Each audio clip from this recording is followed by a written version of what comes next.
এই বা কুটুম্বাকাম, পুরো পৃথিবী আমার আত্মীয়, পরিবার।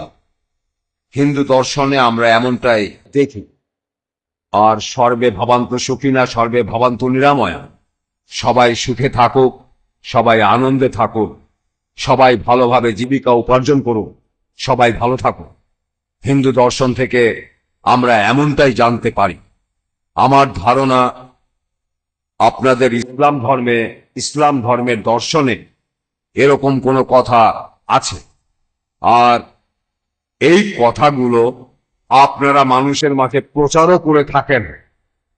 তবে অত্যন্ত আশ্চর্যের সাথে আমি দেখছি, আর আপনাকেও এই কথাটা বলছি, এই ব্যাপারে আপনারা পবিত্র কোরআনের কথাগুলোর অর্থ ঠিকভাবে পৃথিবীর সামনে তুলে ধরতে পারেননি। এখন কোরআনের এই কথাগুলো আর আপনাদের কথা মানুষ তো তাহলে ভুল বুঝবে। এখন আপনি দেখবেন যে পুরো পৃথিবী জুড়েই যেভাবে সবগুলো মিডিয়ায় কোরআন আর ইসলাম সম্পর্কে যেসব খারাপ খবর শোনা যায়, এগুলো আগে তেমনটা শোনা যেত না। যেমন ধরেন কট্টরপন্থী, চরমপন্থী, আতঙ্কবাদী, এটা সব জায়গায়। তাহলে আমি কি বুঝব এখানে আপনার কথার মধ্যে কোনো ভুল আছে, নাকি মানুষ কোরআনের ভুল ব্যাখ্যা করছে, নাকি আমাদের সামনে যে খবর তুলে ধরা হচ্ছে পবিত্র কোরআনের কথাগুলো সেটা ভুলভাবে তুলে ধরা হচ্ছে। ইসলাম তো সবসময় শান্তির কথা বলে, কিন্তু এখন পৃথিবীর সামনে ইসলামের ইমেজ খুব খারাপ। ধন্যবাদ ভাই। সুন্দর আর ইম্পর্টেন্ট প্রশ্ন করেছেন। আপনি বললেন যে হিন্দু দর্শনে আপনারা মানেন যে পুরো পৃথিবীর মানুষ পরিবারের মতো। এই পরিবারের সবাই সুখী শান্তিতে বসবাস করবে, আয় করবে, আনন্দ করবে, উপভোগ করবে। এটাই উনার প্রশ্ন। ইসলামেও কি এরকম কিছু আছে? উনি বললেন যে ইসলামের একই রকম কথা আছে। তারপর উনি আমাকে প্রশ্নটা করলেন যে এই কোরআনের কথা সব মানুষের কাছে পৌঁছানো উচিত। এখন মুসলিমরা তারা কি পবিত্র কোরআনের ভুল ব্যাখ্যা করছে, নাকি মানুষজনই পবিত্র কোরআনের কথাকে ভুল বুঝছে? এখন আমরা দেখি যে মুসলিমদের সবাই বলছে সন্ত্রাসী, বলছে মৌলবাদী, চরমপন্থী। এখানে আসলে সমস্যাটা কোথায়? আপনার প্রথম প্রশ্নের ব্যাপারে আমি একমত যে হিন্দু ধর্ম এই কথা বলছে যে পুরো পৃথিবী একটা পরিবার, সবাই একসঙ্গে আনন্দে থাকবো, উপভোগ করব। ইসলাম এরকমই কথা বলছে, শুধু শেষেরটা আলাদা। আল্লাহ পবিত্র কোরআনে সূরা হুজুরাতের 13 নম্বর আয়াতে উল্লেখ করেছেন, ইয়া আইয়ুহান নাসু ইন্না খালাকনাকুম মিন যাকরিন ওয়া উনসা ওয়া জাআলনাকুম শুবা ওয়া কাবাইলা লিতারাফু ইন্না আকরামাকুম ইনদাল্লাহি আতকাকুম ইন্নাল্লাহা আলিমুন খাবীর। হে মানুষ জাতি, আমি তোমাদের সৃষ্টি করেছি এক পুরুষ ও এক নারী হতে, পরে তোমাদেরকে বিভক্ত করেছি বিভিন্ন জাতি আর গোত্রে, যাতে তোমরা অন্যের সাথে পরিচিত হতে পারো। এজন্য না যে এক অন্যকে ঘৃণা করবে।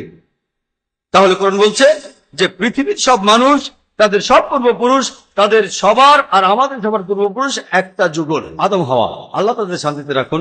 পরে আল্লাহ আমাদের ভাগ করেছেন বিভিন্ন জাতি আর গোত্রে, রং আলাদা, ভাষা আলাদা, যাতে অন্যের সাথে পরিচিত হতে পারি। আর আল্লাহ সুবহানাহু ওয়া তাআলা যেটাতে আমাদের বিচার করবেন সেটা আমাদের সম্পদ না, গোত্র না, বর্ণ না, গায়ের রং না, আমাদের লিঙ্গ না, সেটা হলো তাকওয়া। আর আল্লাহ বলেছেন তোমাদের মধ্যে, এই সূরা হুজুরাতের 13 নম্বর আয়াতে আছে, আল্লাহ তাআলা এখানে বলেছেন তোমাদের মধ্যে অধিক মর্যাদা সম্পন্ন সেই ব্যক্তি যার তাকওয়া আছে। আল্লাহ তাআলা যে জিনিস দিয়ে আমাদের সবার বিচার করবেন। ভাই কথা বললে আমার উত্তরটা শুনতে পাবেন না, আপনি আরেকটা প্রশ্ন করবেন। ভাই আগে আমাকে উত্তরটা দিতে দেন। আপনি এখন আপনার প্রশ্নটা নিয়ে আরেকজনের সঙ্গে কথা বলছেন, এটা আমার পেশা ভাই। আপনি আমাকে প্রশ্ন করেছেন, আমি এখনো শেষ করিনি, সবাই শুরু করেছি। ভাই আমি বলতে চাচ্ছি, ভাই আপনার আমি ইংরেজি ভাষা তেমন একটা বুঝি না। ভাই যদি আমি উর্দুতে বলি তাহলে অনুরোধ করব যে আপনি তো যথেষ্ট জানেন, আপনার পাশে যদি আর কেউ থাকে যে হিন্দিতে ব্যাখ্যা করে দেবে অথবা উর্দুতে ব্যাখ্যা করবে, তাহলে আমার সেটা সহজ হতো। ভাই যদি হিন্দিতে বলি, আপনার বোঝার জন্য হিন্দিতে বলতে পারি, কিন্তু হিন্দিতে যদি আমি উত্তর দেই অন্যদের সাথে অবিচার করা হবে। আপনি তো আপনার প্রশ্নটা হিন্দিতে করেছেন, সেটা তর্জমা করে তারপর আমি উত্তর দিচ্ছি যদি বুঝতে না পারেন। কিন্তু খবরের কাগজে আমরা কি দেখি যে আসামে হত্যা আর অরাজকতা চলছে? কাশ্মীরের চাইতে আসামে অনেক বেশি মানুষ মারা গেছে। এলটিটির ব্যাপারে কে বলে? এলটিটি চেনেন? তামিল, তাদের বলা হয় তামিল টাইগার্স, হিন্দু সন্ত্রাসী বলা হয় না কেন? যখন কাশ্মীরি মুসলিমরা করে তখন তারা বলে মুসলিম সন্ত্রাসী, যখন আসামের হিন্দুরা করে তাহলে সেটা স্থানীয় সমস্যা, যদি এলটিটি করে স্থানীয় সমস্যা। ইন্ডিয়ার অবস্থা সম্পর্কে জানেন এমন কাউকে জিজ্ঞেস করেন, সে আপনাকে বলবে বেশিরভাগ হত্যা সেটা করেছে মাউসরা। এদের কথা কাগজে কতবার দেখি আমরা, এদের খবরটা হয়তো আসবে ছোট করে যে এত লোক আসামে মারা গেছে, ছোট করে। মুসলিমরা যদি করে হেডলাইন। কেন? সব জায়গাতে কিছু কুলাঙ্গার থাকে। একবার একজন আমাকে বলেছিল কাশ্মীরের ব্যাপারটা এটা আসলে আমাদের দেশের জন্য সমস্যা। আসাম কি দেশের জন্য সমস্যা না? শুধুমাত্র কাশ্মীর কি দেশের জন্য সমস্যা?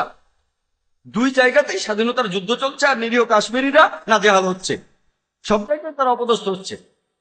যদি আফগানিস্তানে যান সেখানে আপনি কি দেখবেন? আমেরিকানরা সেখানে গেল আর তাদের বললো সন্ত্রাসী। তারপর আপনি দেখেন প্যালেস্টাইন, ইহুদিরা, হিটলার তাদের বের করে দিয়েছিল, জার্মানির দিকে তাড়িয়ে দিল। প্যালেস্টাইনিরা, আরব জ্ঞাতি ভাইরা, তারা বললো আহলান ওয়া সাহলান, আমাদের ঘরে আপনাদের স্বাগতম। চিন্তা করেন, একজন লোকের ঘর নেই, মাথায় ছাদ নেই, আপনি তাকে আপনার ঘরে নিয়ে আসলেন, কয়েকদিন পরে সে আপনাকে তাড়িয়ে দিল, আপনি দরজায় দাঁড়িয়ে বলতে লাগলেন ও আমার ঘর কেড়ে নিয়েছে, আমার ঘর ফিরিয়ে দাও, তখন আপনি সন্ত্রাসী। এটা কি? দেখতেই পাচ্ছেন, এই হলো মিডিয়া, এটা মিডিয়া। তাহলে দেখবেন বসনিয়াতে কি হয়েছিল, মুসলিমদের হত্যা করা হলো। আমি আপনার সঙ্গে একমত, মুসলিমরা সেখানে যুদ্ধ করেছিল, কিন্তু তাদের উপর অবিচার হয়েছে, মানবতা বলে কিছু নেই। প্যালেস্টাইন ঘটনার কি উত্তর দেবেন? অথবা ধরেন ইরাক, তাদের নাকি রাসায়নিক অস্ত্র আছে। আমি সাদ্দাম হোসেনের পক্ষে বলছি না, আমি তাকে ভালো মুসলিম মনে করি না, তবে সাদ্দামের সময় ইরাকে কিছু সমস্যা ছিল, আমেরিকানরা আসার পরে সেগুলো অনেক গুণ বেড়ে গেছে। সেই রাসায়নিক অস্ত্র কোথায় গেল? যেহেতু জর্জ বুশ বলেছে যাও আক্রমণ করো, তাই আক্রমণ। যে লোকটা সবচেয়ে বেশি মানুষের মৃত্যুর জন্য দায়ী সে হলো জর্জ বুশ, এক নম্বর সন্ত্রাসী হলো জর্জ বুশ।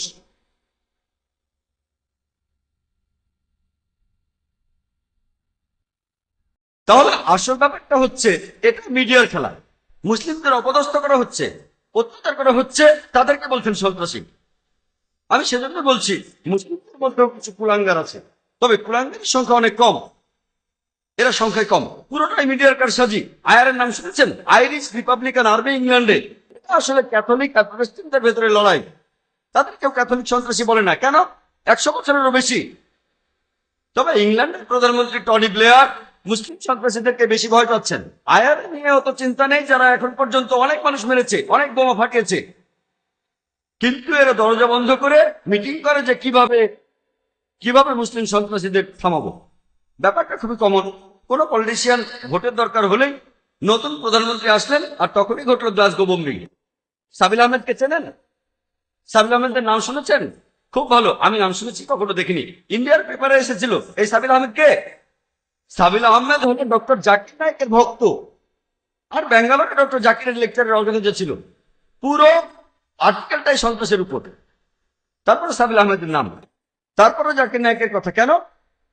কারণ জাকির নায়েক জনপ্রিয়, আর্টিকেলের গুরুত্ব বেড়ে যাবে। তারপর সেখানে লেখা আছে যদি ডক্টর জাকির নায়েক পুরোপুরিভাবে সন্ত্রাসের বিরুদ্ধে, এই আর্টিকেলে আমার নামটা জুড়ে দিল। আপনারা কি লাল মসজিদের ঘটনা জানেন পাকিস্তানে? সেখানে জাকির নায়েকের সিডি পাওয়া গেছে। তাহলে তো খুশি হবেন। যখন ইন্ডিয়ান প্রেস বলছে ডক্টর জাকির নায়েক সন্ত্রাসের বিরুদ্ধে, তাহলে তো খুশি হবেন যে সাবিল আহমেদের কাছে আমার সিডি আছে, লাল মসজিদে আমার সিডি আছে। আমি যদি সন্ত্রাসের বিরুদ্ধে থাকি তাহলে এটাও ভাবেন যে হাজার হাজার মুসলিম সন্ত্রাসী কাজ করছে, তারা যেহেতু আমার ভক্ত, তারা এগুলো বাদ দেবে। যদি তালিবান ওয়েবসাইটে যান ডক্টর জাকির নায়েকের নাম সেখানেও আছে, হয়তো দেখবেন আল কায়েদা ওয়েবসাইটেও আমার নাম দেওয়া আছে। কেউ অসুস্থ হলে তো ডাক্তারের কাছে যাবে, ঠিক? এটা বলতে পারবেন না শুধু অসুস্থরাই হাসপাতালে যায়, অসুস্থ হলে তো হাসপাতালে যাবেই। যদি ধরে নেন এরা সবাই সন্ত্রাসী, আমার লেকচার শোনে, ইন্ডিয়ার সরকার তো খুশি হবে। ডক্টর জাকির নায়েক সন্ত্রাসীর বিরুদ্ধে কথা বলে, তাদের খুশি হওয়া উচিত। যে এই লোকগুলো আমার কথা শুনছে। আমি হয়তো সবাইকে বোঝাতে পারবো না, তবে কিছু লোককে তো বোঝাতে পারছি। কিন্তু সেই আর্টিকেলে আমার নামটা লেখে গুরুত্ব পাওয়ার জন্য। আসলে ব্যাপারটা কি, যদি ইসলামের বিরুদ্ধে লেখেন আপনার আর্টিকেলটা, তাহলে চোখে পড়ার সম্ভাবনা বেশি। এটা খুবই কমন। খুশবন্ত সিংহের একই অবস্থা। খুশবন্ত সিংকে চেনেন? এখন তার বয়স 94। তিনি আমার বিরুদ্ধে বিভিন্ন আর্টিকেল লিখেছেন কয়েক সপ্তাহ। You know, he was one of the four great Imams. His mother saw to it that she let his son spend time amongst the scholars of Medina. And she saw to it that he spent time with the scholars, so much so that one day he became one of the greatest scholars of time.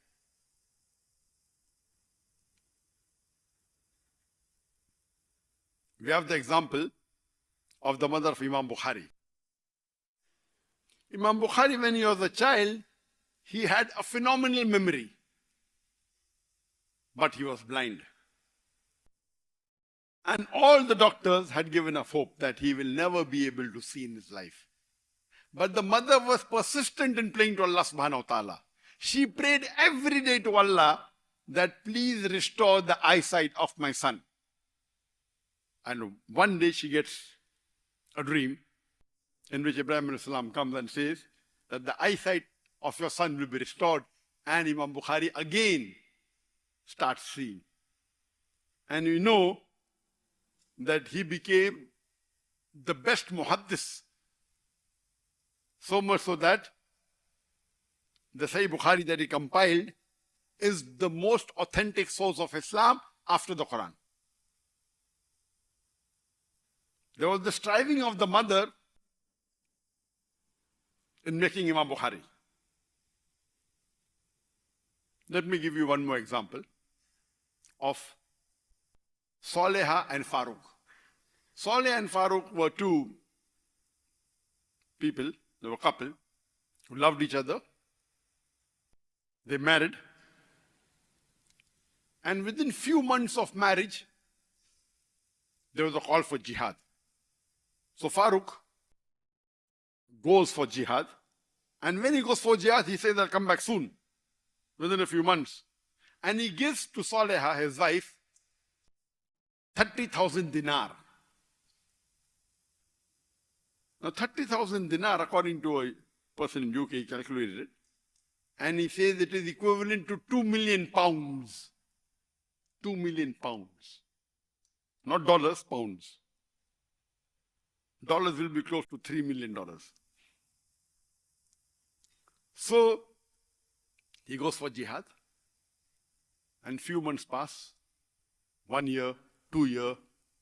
After about 2.5 years, somebody comes and tells Saleha that he had seen Farooq that he was injured and he fell in a ditch.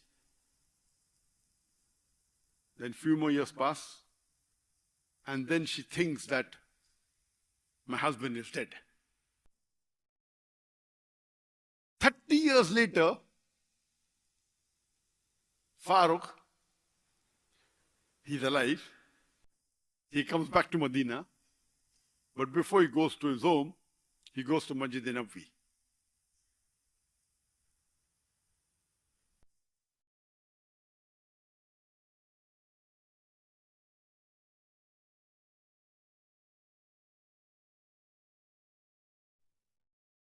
When he goes to Masjid Nabawi, he sees many scholars discussing among themselves.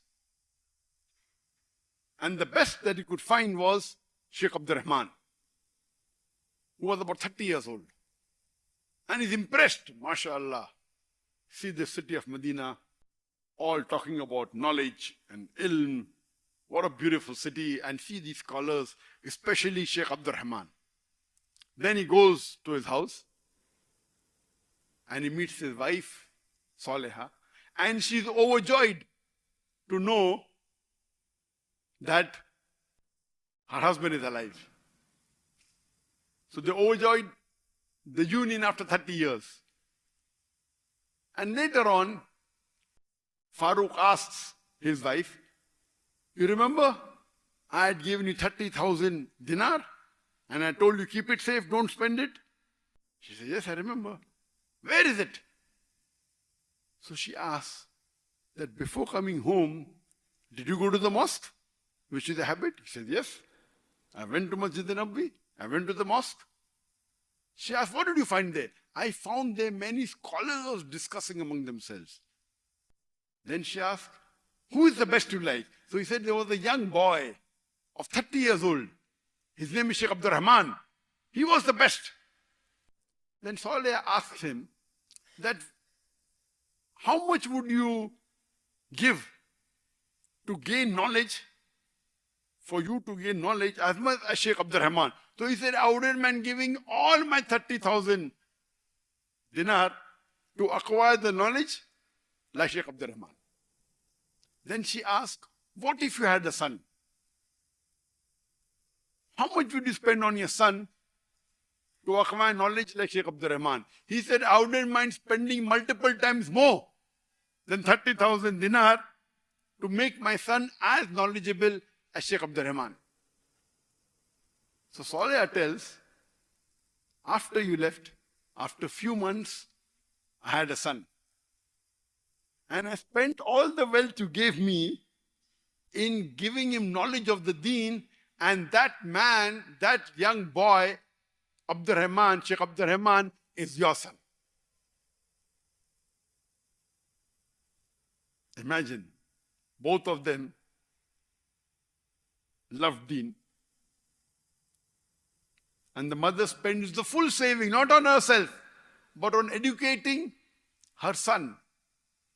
And the father also said, I would spend multiple times more in making my son like Abdul Rahman. Imagine 30,000 dinar, 2 million pounds.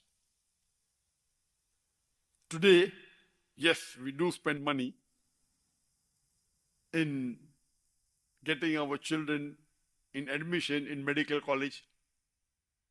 Like in India and many parts of the world, if you don't get good marks, you can pay money and get admission. $100,000, you get admission. $200,000, 100,000 pounds, 200,000 pounds. But who spend this amount in making your child an Islamic scholar? Who do that? And here, at that time, the mother spends 30,000 dinar, more than 2 million pounds, so that he gets the best Islamic education of that time.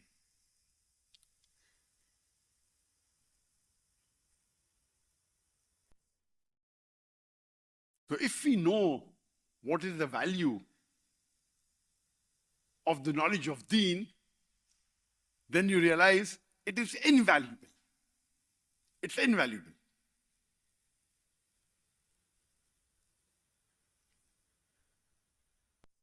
When we read history, we come to know that from the 8th to the 12th century, it was known as the Dark Ages. Dark Ages for the Europeans, not for the world. The amount of advances in science and technology the Muslims did at that time, it was phenomenal. But because the Europeans were not advanced, they call it the Dark Ages.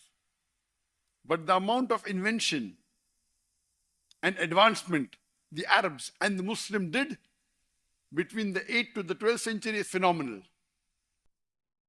We know when we go to school, we learn in school that the blood circulation was first propounded by William Harvey. By William Harvey. That's about 1,000 years before.